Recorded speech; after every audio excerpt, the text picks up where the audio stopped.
brought to you by L&M, the modern cigarette that lets you get full, exciting flavor through the modern miracle of the pure white miracle tip. Live modern. Smoke L&M.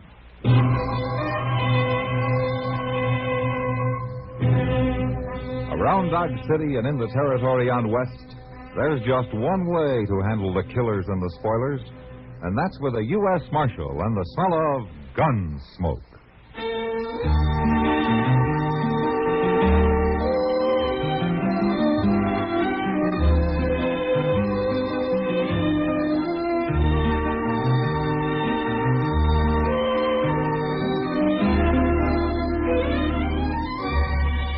Gunsmoke, starring William Conrad. The story of the violence that moved west with young America. And the story of a man who moved with it. I'm that man, Matt Dillon, United States Marshal. The first man they look for and the last they want to meet. It's a chancy job, and it makes a man watchful and a little lonely.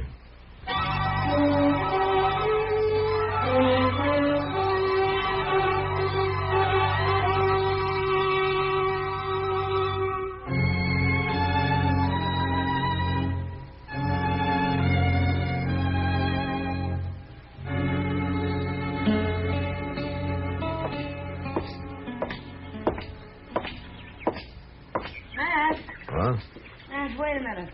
Oh, hello, Kitty. Is the Long Branch on fire or something? Oh, of course not. What do you mean? I can't figure anything else that gets you up this early in the morning. Twice a year, Matt. Today's one of the days. You going to breakfast? Yeah, you want to join me? Thank you, sir. Where do we go? Delmonico's? That's the only place open before 10 o'clock. Are the mornings always like this, Matt? What? Oh, so crisp and clear. Oh, yeah, most always. It's the best part of the day, as a matter of fact. It's peaceful. I guess that's the feeling.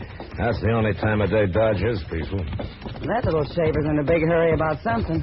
That's Hank Marvel's kid, Beanie, they call him. Well, he stopped at the jail, man. Yeah, wait a minute, Kitty. Yeah. Hey, Beanie! What's the matter, Beanie? You gotta come out to the ranch, Marshal. Right away.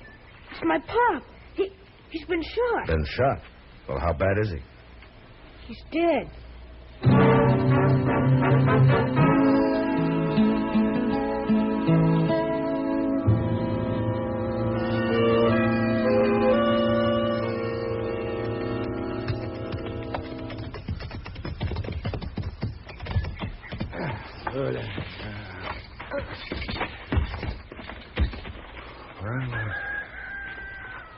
Where is he, Beanie? In the barn, Doc. I'll show you. You coming, Matt? No, Doc. Chester, you go on with Doc, huh? I want to talk to Miss Marvel first. All right, you.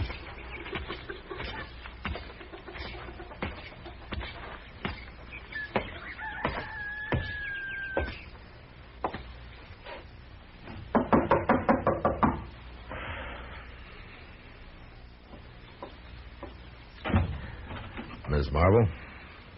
Come in, Marshal. Thank you, ma'am. I'm sure sorry to hear about this. Just a few hours ago, Hank was sitting there eating his breakfast. Now he's dead. Where did it happen, Miss Marvel? Down by the creek. He was laying there on the ground, shot to death. And Beanie and me got him into the buckboard and brung him back. Do you have any idea how he was shot? No, Marshal, no idea at all. Hank didn't have no enemies. He got along with everybody. Uh-huh. When did it happen? Right after he left home? Half hour, maybe. Him and Beanie left together. I was going to make soup today, and I just got the kettle set up out there in the yard when Beanie come riding back half out of his wits. Was Beanie with him at the time? No. Hank left him at the pumpkin patch and went on alone. We raised some pumpkins along the slope below the edge of the bluff. That's Hank's favorite kind of pie, pumpkin. He always says... Well, he liked it better than any other kind. Yes. Did Beanie hear the shot? Yes, and he rode along the bluff to see if maybe Hank had shot a deer. And then he seen his father laying down there by the creek. Did he see anything else? Anybody around? No, it's awful brushy down there in the bottoms. Uh-huh. You're kind of short on neighbors around here, aren't you? Well, there ain't any at all, Marshal. There's just the Badlands on to the west, and the Circle D spread comes up against us on the other side. Yeah. Circle D's got a line cabin around here, haven't they? Oh, it's about 1.5 miles north. They got the same rider staying there, Jack Teague? Yes. You folks see much of him? Well, he's stopped by a few times. Miss Marvel, there's been a little talk around Dodge about Teague and... And about me, too, I know. And it's a lie, Marshal. Well, I didn't mean anything, ma'am. It's just that they say that he's a chaser. Hank heard the same stories and the same lies. That's why he ordered Jack Teague off the place. No?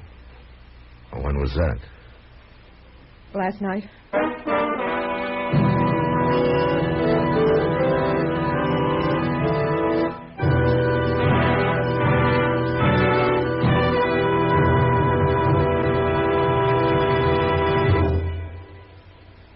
Free yourself of old-fashioned ideas.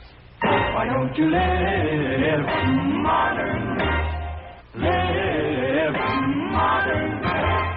Live modern. Free up. Freshen up your taste. Smoke an L&M. Live modern. Smoke modern. Smoke L&M. Enjoy full, exciting flavor through L&M's Pure White Miracle Tip. L&M draws easier. Tastes richer. Smokes cleaner. That's why today more people are changing to L&M than to any other cigarette. So free up. Freshen up your taste. Live modern. Change to L&M. Make today your big red letter day and start to live the modern way. Live modern. Smoke an L&M. It's America's fastest growing cigarette.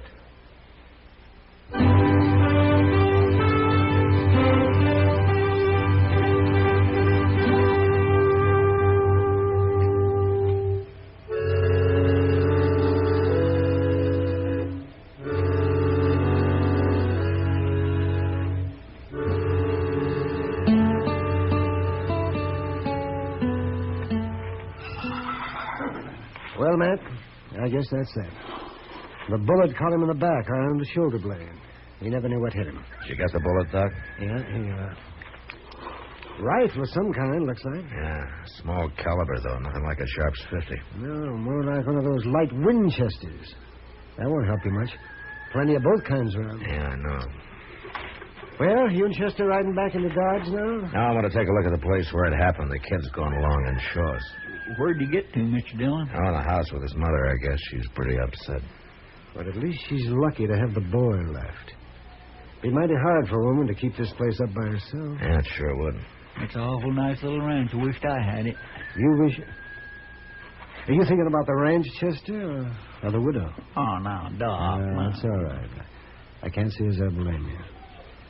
She's a mighty pretty woman. Well, sure she is, but... And so doggone young looking. It's hard to think of her as having a kid like that, 8 or 9 years old. She sure is a pretty little thing. Don't you think so, man? Yeah, she's pretty all right, Doc. Maybe she's too pretty.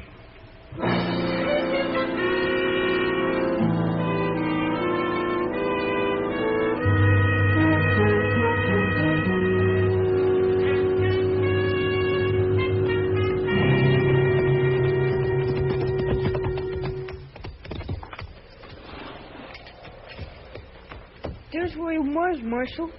Laying right there in the trail. All right, Beanie. Let's take a look, Chester.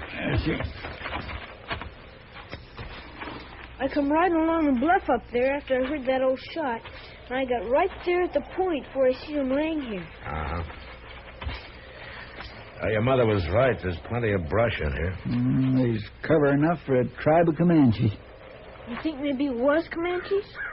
Oh, well, no, Beanie. I was just saying that. There sure ain't much to go on, Mr. Dillon. No, nothing.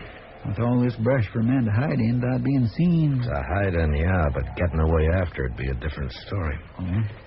Anybody up there on the edge of that bluff ought to be able to see a man moving down here, whether he was afoot or horseback. Yeah, lots of open spaces he'd have to cross. Yeah. Beanie, you were up there on the edge of the bluff, huh? Well, yes, sir, I was. But I didn't see nobody. Nobody at all, Marshal. Uh-huh. Were you there last night when your pa ordered Jack Teague off the place? Yes, sir. That's quite a ruckus, I imagine, huh? It sure was. Pa was mad and he got Mama crying. And Mr. Teague was awful mad, too, when he left. I imagine a boy your age might be a little scared of a fellow like Teague, huh? Yes, sir. Mom was scared of him, too, Marshal. She told Pa he was a bad man to cross. Yeah. I want you to tell me something, Beanie. From up there on the bluff, who did you see riding away? I see Mr. Teague.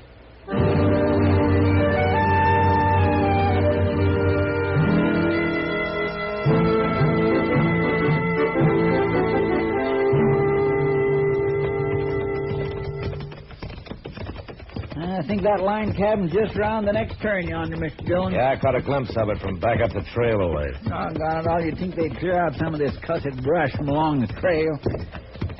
I bet there'd be some good hunting along these bottoms, though, when the deer starts drifting down from the north. Well, maybe we'll give it a try in the next couple of weeks or so. Yeah, I'll get my old Springfield out and clean it up some. Pull up, Chester. Huh? There's a cabin. Yeah. Let's go on foot from here.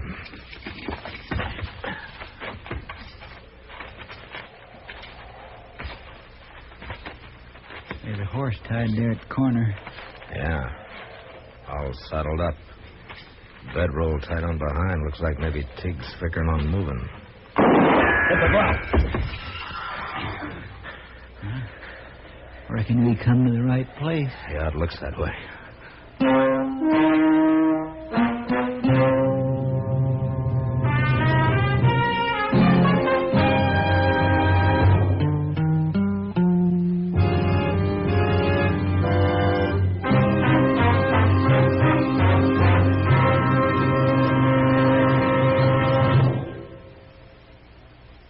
Free yourself of old-fashioned ideas. Why don't you live modern? Live modern. Live modern. Free up. Freshen up your taste. Smoke an L&M. Only the modern miracle of the pure white miracle tip can bring all of L&M's full, exciting flavor through to you. And that's the big reason why today more people are changing to L&M than to any other cigarette. Remember, L&M draws easier, tastes richer, smokes cleaner. So live modern. Change to L&M. Make today your big red letter day and start to live the modern way. Live modern. Smoke an L&M. It's America's fastest growing cigarette.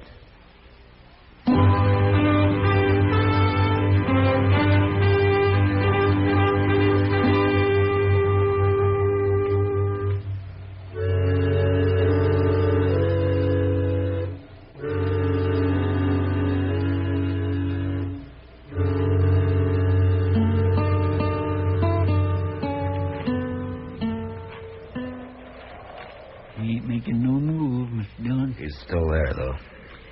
That cabin ain't much protection. Just built out of shake sidings. Yeah. Maybe we ought to show him that, Chester. Might convince him.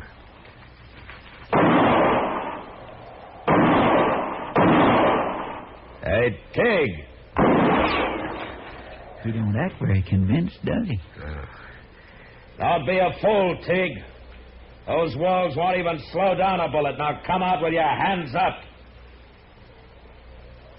All right, then. Oh, hold it, Marshal. Hold it. I give up. All right, come on out then. That last bullet must have breathed on him.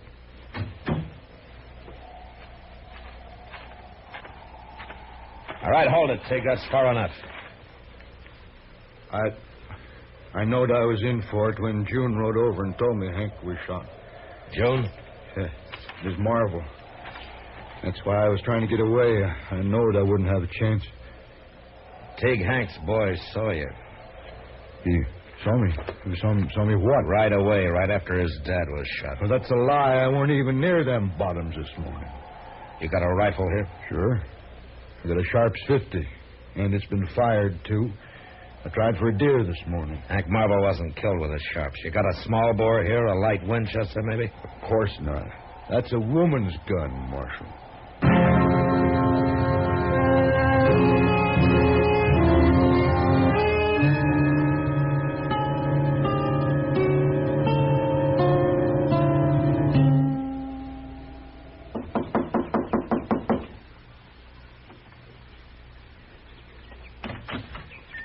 Marshal. Miss Marvel? Oh, I wasn't expecting you back so soon. Was something I had to check on, ma'am. Oh, won't you come in? No, thanks. Got a couple of questions, that's all. Have you talked to Mr. Teague? I arrested him. What? Chester took him into Dodge. Is Beanie here, Miss Marvel? Oh, no, he went out along the bluff where he stacked them pumpkins. Raccoons are always getting into them. They come out sometimes just before dark. Why do you want to see Beanie, Marshal? I just want to talk to him, that's all. Well, if it's something I can tell you... There's one thing you can probably tell me. What kind of a rifle did your husband own? Well, the only one he ever used was the Sharps 50. Uh-huh. Is that the only one he owned? No, there's a light Winchester out in the barn, but... Marshal, if you've arrested Mr. Teague, why are you asking all these questions? You know how to use a rifle, Miss Marvel? Of course I do. Hank taught me. If you get anybody living out here on the prairie, ought to know how to shoot. Uh-huh. All right, I won't take any more of your time now, Miss Marvel. Goodbye.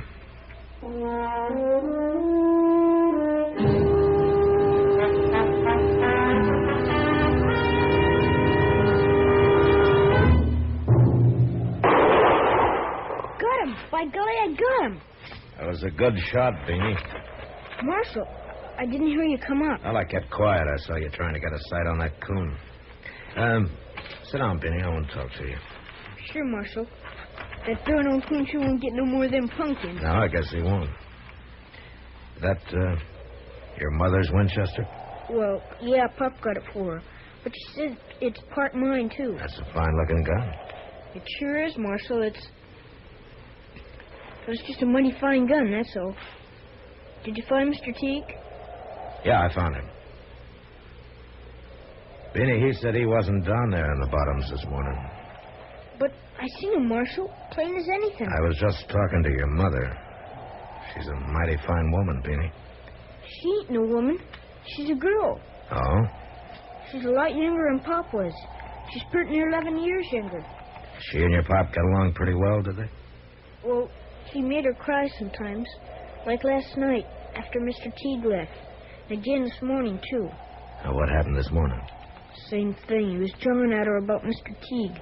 She was going to make soap, and mostly I help her when she does. Them kettles is real heavy. But this morning he wouldn't let me. Is that so? He made me come here to the pumpkin patch. Said a little work would be good for her. Help get her feet back on the ground. I don't like it, Marshal. When he makes Mama cry, I get all funny inside. I see. Beanie, I guess you'd do just about anything for your mother, wouldn't you? Sure I would. Beanie Teague wasn't down there this morning. Well, sure he was. You didn't see him, you know that, and I know it. Now, why did you say you did? Either way, I knowed I wouldn't have a chance. Teague Hank's boys saw you. You hate him. Because if it hadn't been for him, it wouldn't have happened. Pop wouldn't have made her cry if Mr. Teague hadn't have come around. If Pop gone, he'd have kept coming back, and he'd have kept bothering her. So I said it was him I seen. Ma and me don't need nobody like him coming around. You really didn't see anybody this morning, did you? No, sir. You shot your father yourself, didn't you? Yes, sir. I didn't go to do it, sir. It was just all of a sudden. Them pumpkins could have waited, Marshal. Them soul kittings are so heavy. Yeah, I guess they are, Beanie. How old are you? 8. Pretty near 9, sir. Pretty near 9, huh?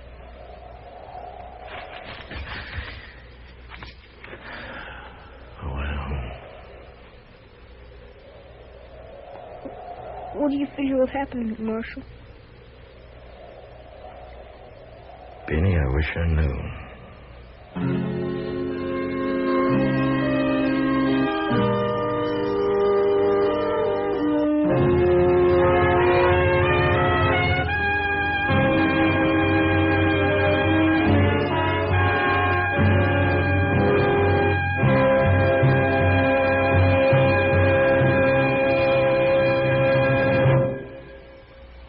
In a moment, our star, William Conrad. America's Protestants, Catholics, and Jews are strengthening the bonds of brotherhood and friendship by helping the needy overseas. Through their houses of worship, these three faiths are sending voluntary relief to virtually every free country in the world. Hundreds of millions of pounds of goods, clothing, and medicine will go to victims of war, disaster, and famine in many parts of the world. More than 80% of American voluntary relief work for the hungry and needy overseas is conducted through the religious agencies of these three major faith groups. When you share with needy persons overseas through your house of worship, you are promoting the spirit of democracy that unites all peoples for peace and goodwill. You are keeping faith with the finest tradition and heritage of America. CBS Radio urges you to keep faith with those in need overseas by giving as much as you can through your faith. And now, William Conrad. You know, on the high plains, a man lived hard and worked hard, and the years slipped by in a hurry. Well, next week, a man returning to Dodge finds that everything has changed because he stayed away too long. And his plan for changing things back calls for the murder of his brother. And that was the West. Gunsmoke, produced and directed by Norman Macdonald, stars William Conrad as Matt Dillon, U.S. Marshal. The script was specially written for Gunsmoke by Les Crutchfield, with editorial supervision by John Meston. The music was composed and conducted by Rex Corey. Sound patterns by Tom Hanley and Bill James. Featured in the cast were Gene Bates, Butch Bernard, and John Daner. Harley Bear is Chester, Howard McNear is Doc, and Georgia Ellis is Kitty. Join us again next week for another story on Gunsmoke.